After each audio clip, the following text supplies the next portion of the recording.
Hi, welcome. My name is Marlene. Today I wanted to talk about a topic that I mentioned in my gate video that someone said that they found fascinating and that they would like to know more about. And my knowledge on this is very surface level, but I at least wanted to share what I did know about it. And what I have learned is that I want to learn more about this topic and my culture because I didn't realize how little I knew about my culture.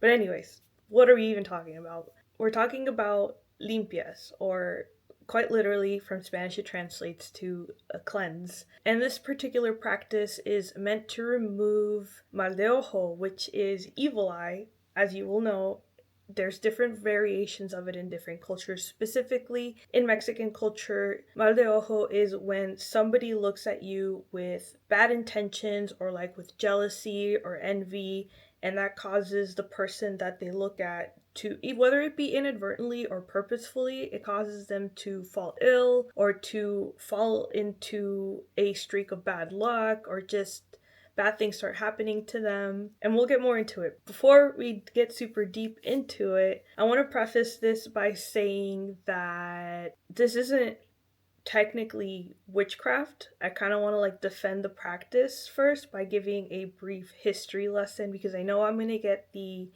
"you need Jesus" comments down below, and I kind of want to defend this by saying this is kind of what I've learned and gathered about where these practices kind of come from.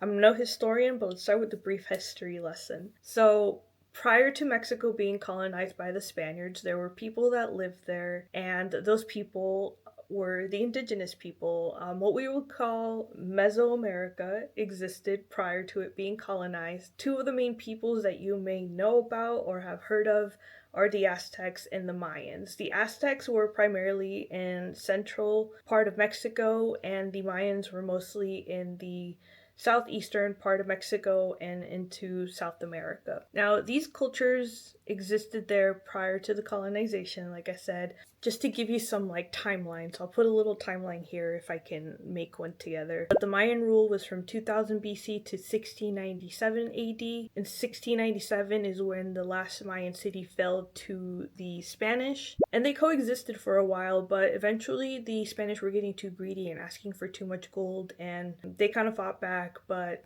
the Spanish ended up winning, conquering. The Aztec rule was from 1300 AD to 1521 AD. 1521 is when Hernan Cortez came over with his people and just took over everything. As you can tell, the Aztec rule was a little later or more recent time, and that is because they did take over a lot of the existing parts of the lands where other indigenous people were. The Olmecs were one of them that existed prior to that, and there's several others that existed there. The Aztecs were very focused on land acquisition and control of trade routes, and they did have some triple alliance, so that's why they were able to gather so much control of the land. All this to say, the people there had existing practices, beliefs, and rituals, which some of them the Spanish didn't agree with, and they thought it was very barbaric. But they were also very sophisticated civilizations. The Mayans were known to have a very good understanding or concepts of math and astronomy. They had a 260-day ceremonial calendar, and they had a 365-day solar calendar. They were able to track planetary movements and eclipses, and they were able to conduct rituals in sync with the astronomical events. They were also able to plan agricultural cycles. The Aztecs also had a good understanding of the cosmos. They also had their own calendar system that was very sophisticated as well. They also predicted celestial events and agricultural cycles effectively according to that. They also placed an importance on education for both boys and girls, expecting them to study religion, art, history, medicine, astronomy, math, and all that. So they weren't as barbaric as maybe the Spanish people might have thought when they landed there. Of course, when the Spaniards came, they brought over Catholicism. The Aztecs did practice a form of polytheism. They had ceremonies that emphasized the connection between the divine and the earthly realm. And of course, some of those practices coincided with astronomical events and all that. But yeah, they did have barbaric practices like the human sacrifice, which of course they didn't agree with. And yes, when they were colonized and eventually the Spanish ruled parts of Mexico and South America, of course they adopted the practice of Catholicism into their lives. Oh, also the Spaniards, they also conquered parts of the Caribbean and of course brought their influence over on them. The Spanish also brought in other cultures into Mexico, or other peoples into Mexico along with them with their trade. They brought over slaves and all that. So you have this mishmash of like different stuff going on there. And like I said, with the expectations of assimilating, they had to adopt Catholicism. So you have these existing healing practices that people used to practice, and they did believe in that the spirit could also get ailments, and that would also cause people to get physically sick. So you have people that are healers. A female that practices would be a curandera, a male that practices would be a curandero, and they would focus on healing not just the physical but the spiritual, because they believe that our spirit could also fall ill. So these people focused on healing with herbs or things from the earth, with prayer, with rituals, and that's kind of where I feel like these practices came from. And I know, like I said, some people might say that they are witchcraft. I think the reason they do that is because of the herb elements, and then some of these rituals do coincide with not necessarily moon cycles, but like astronomical cycles, or certain dates, certain rituals have to be done certain times of the day. And yes, you'll have the aspect of where some people do take it a little on the darker side, do actually practice the darker side of it, but the one we're focusing on is the healing aspect. These people are just focused on healing. Yes, there are people that also focus on inflicting bad onto others. That's a whole nother thing. We're not even like talking about that.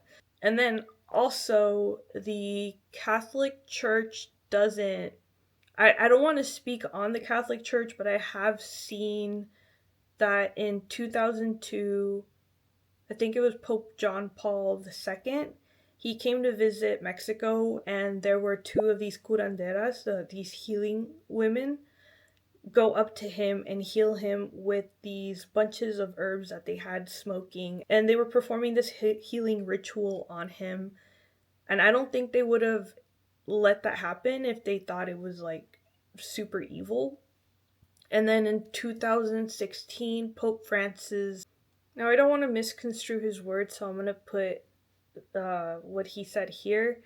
But he did say that he apologized, and then he said that some people have considered your values, culture, and traditions to be inferior. Others, intoxicated by power, money, and market trends, have stolen your lands or contaminated them. How sad this is. So at least they recognize that people did have cultures, prior to that. And like I said, I don't want to exactly misconstrue, so I'll link the article down below, but at least there's an acknowledgement that there were beliefs and rituals in place there prior to all that. Like I said, I just kind of want to brief disclaimer that I don't believe these practices are evil or anything like that. I guess let's start with how this practice is performed and what happened. So when I was a kid, about 8-10 years old, we went to Mexico to spend the summer there with my grandparents. It was my mom and my two brothers. And I became suddenly very ill after being there for some time.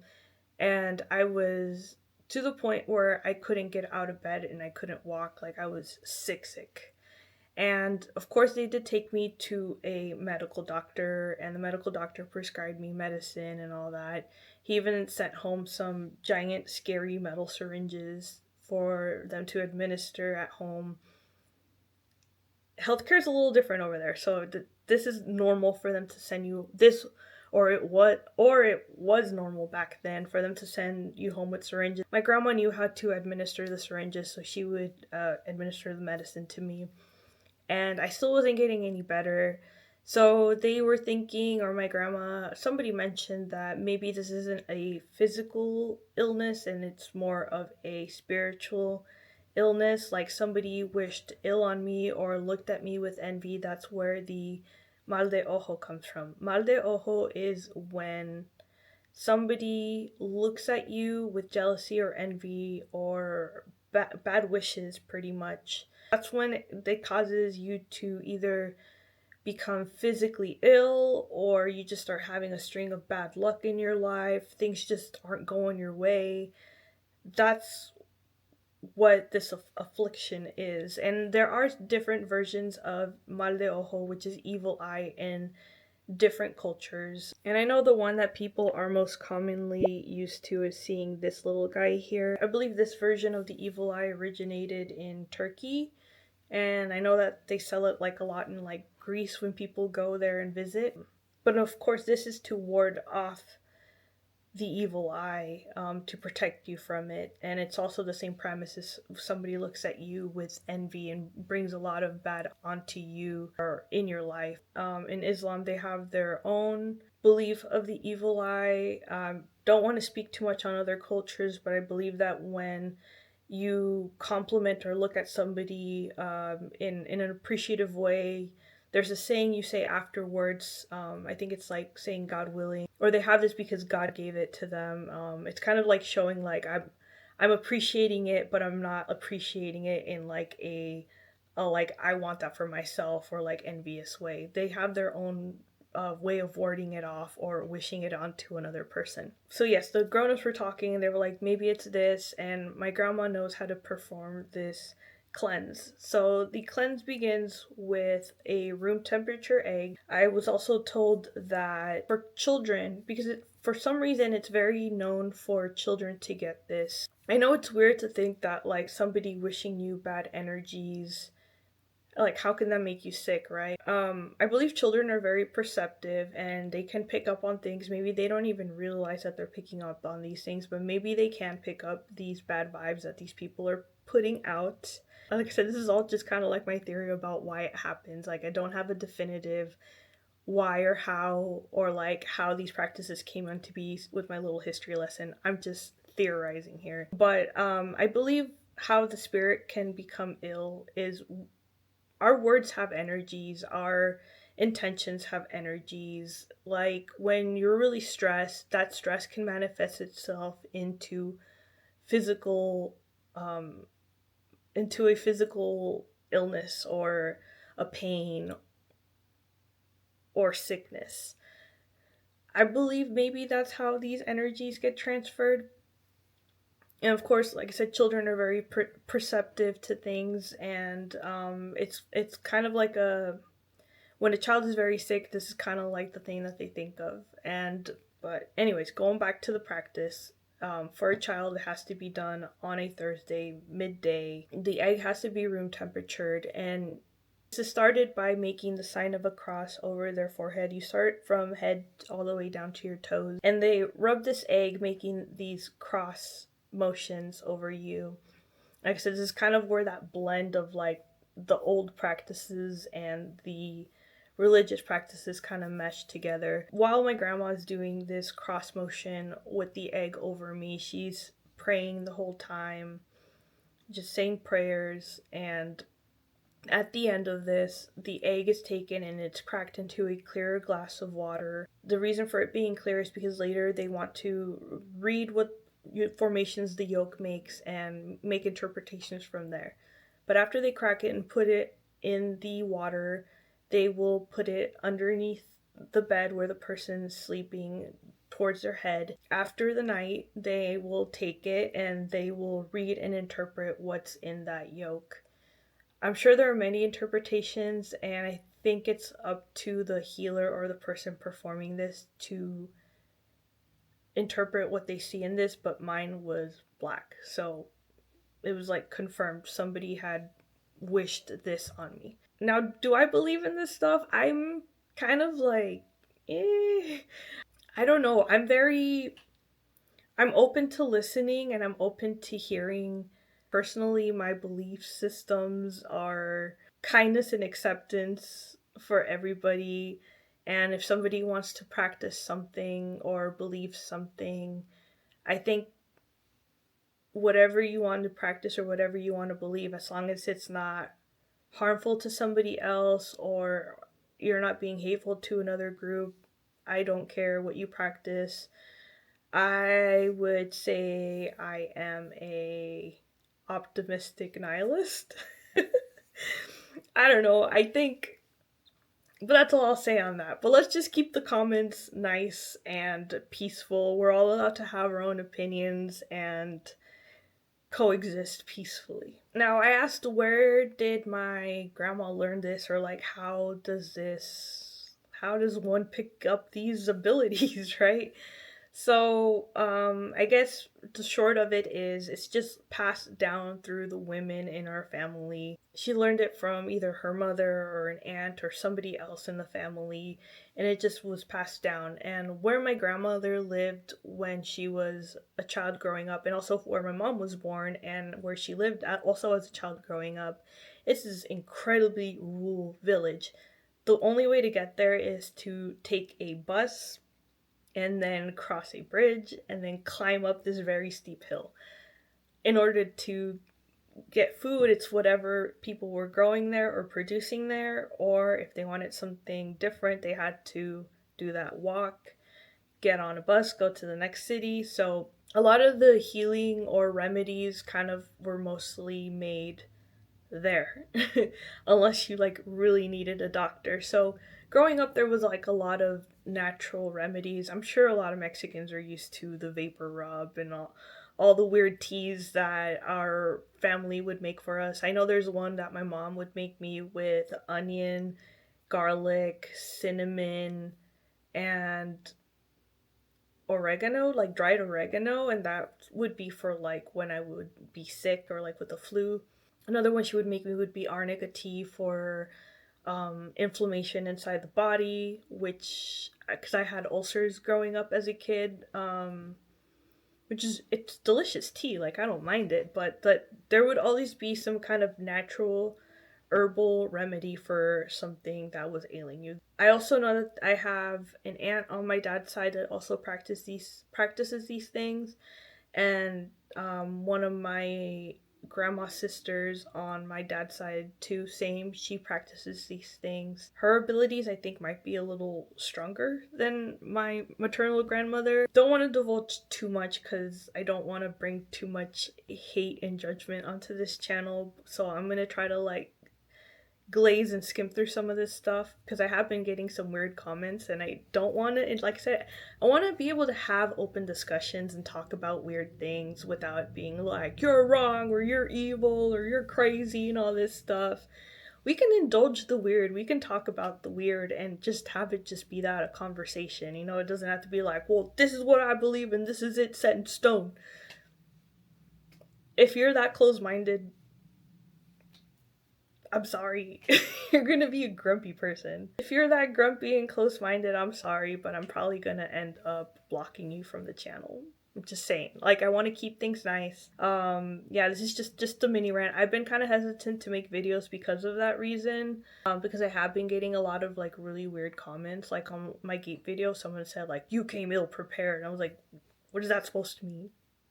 Like, I'm sorry, I'm just some loser with a camera and an internet connection making videos about topics that interest me, or mostly videos about makeup because I have fun with it. But anyways, side tangent, back to it. There's this other story where my brother in his teenage years with his friends went to go visit a tarot card reader, and I think they were also might have been playing with the Ouija board or something like that. So they invited bad stuff into their lives, and my brother was also feeling very frazzled and stressed, and he was starting to get sick and all that. So he went to my aunt and she was like, I whatever you have, it's too strong. I can't take care of it. So then he went to my paternal grandmother's sister. I don't know what you would call that. Would she be my great aunt or my aunt still? I don't know. He went to go see her and she said, I can feel it. Whatever you have on you is very bad. She did the Limpia thing. She, you know, she healed him, and she pulled whatever bad was on his spirit out.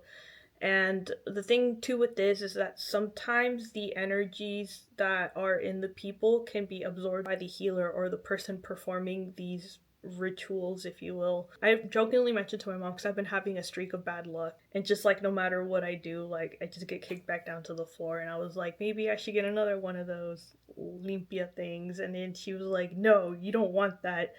And she's like, you don't want to invite that bad into your life, or like if you do anything like that, like you're just like opening into this realm of like, stuff. You're just opening a door, or getting into this realm of like this stuff, and like we just shouldn't be messing with that. So there is that wariness from some people. Like I don't want it to make it seem like all Mexicans believe this. My mom herself is kind of like wary about that stuff. And I was like, dude, I'm just kidding. Like I wouldn't do it because I'm vegan, and even just using the egg for the cleanse would not be okay with me. Like it just doesn't align with my practices or my beliefs. I know vegans are annoying, right?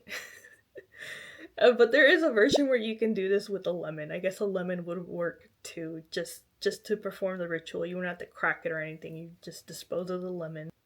So there is that like kind of hesitation and fear in some people that it is bad stuff. But anyways, back to my brother's story. She felt whatever was afflicting him, and she ran off and she cried, and she pretty much let out whatever it was. But she said it was a very strong force, and that he needed to come back a second time to fully get rid of whatever was afflicting him. Now, she also said, I can see the person who put this bad on you. Described the tarot card reader to a T. She said that she's a short girl, frail. She has, like this type of hair, this skin tone and everything. And my brother didn't mention anything about what she looked like or any of that. And she was able to see the person that created this affliction on him, which I thought was insane.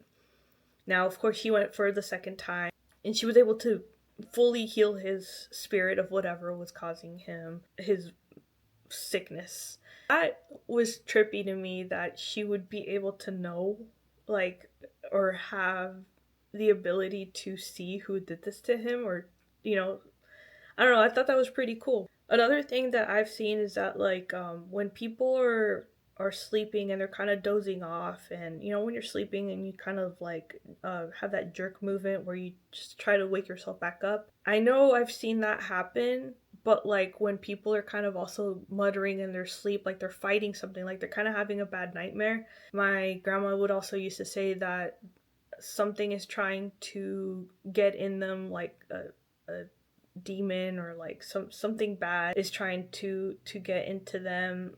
And what I would see her do is like she would take a swig of rubbing alcohol, not drink it, but like put it in her mouth and then spit it at them to rid of whatever's trying to take over them, to go away. That was like, as a kid seeing that, you're like, what? Like that's not normal. That's not okay. But that's something I saw happen. And I've also seen tinctures or things put into people's. Well, actually, I won't mention that one.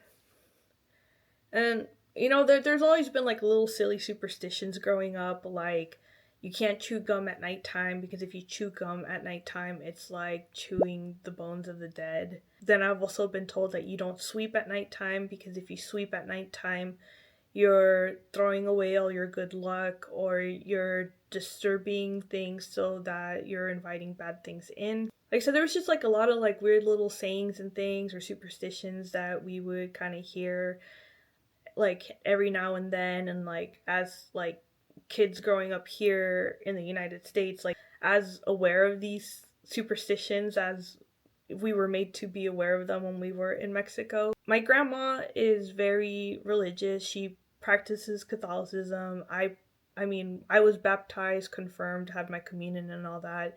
When we were visiting in Mexico, every Sunday we would go to church.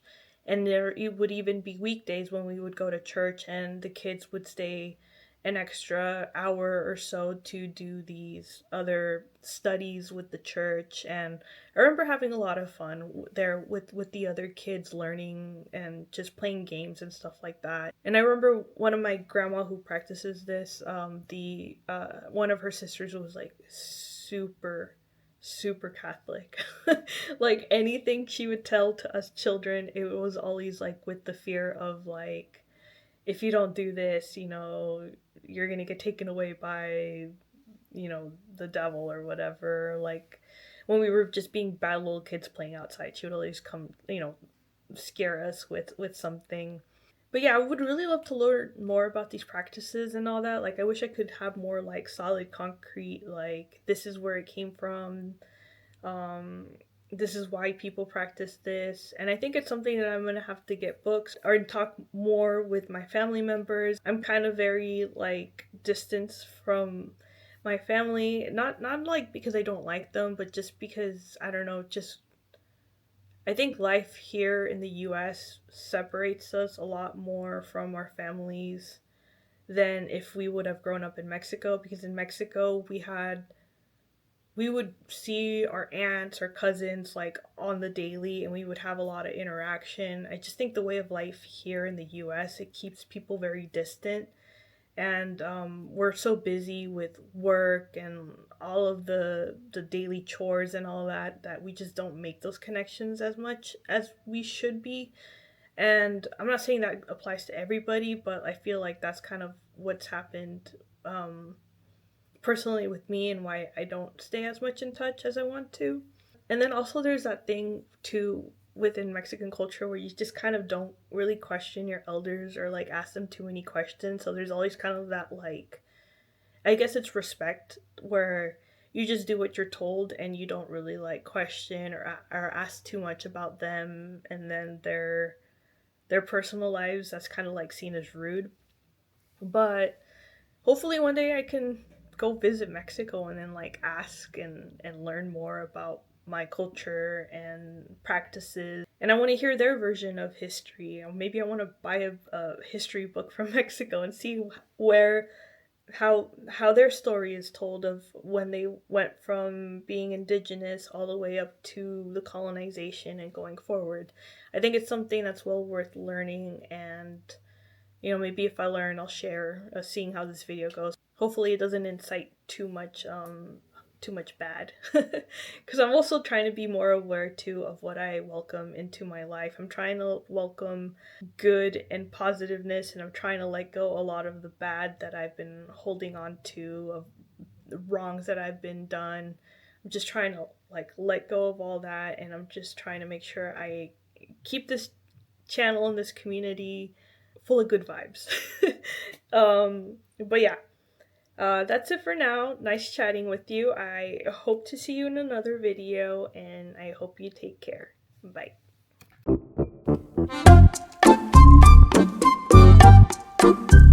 I do remember another story that I was told. I'm not sure who witnessed this. I forgot the details of the story, but one of the other women in this village were caught sprinkling this white powder on the front lawn of my grandmother's house. And um, like I said, not I'm not very clear on the details of who or what generation this was, but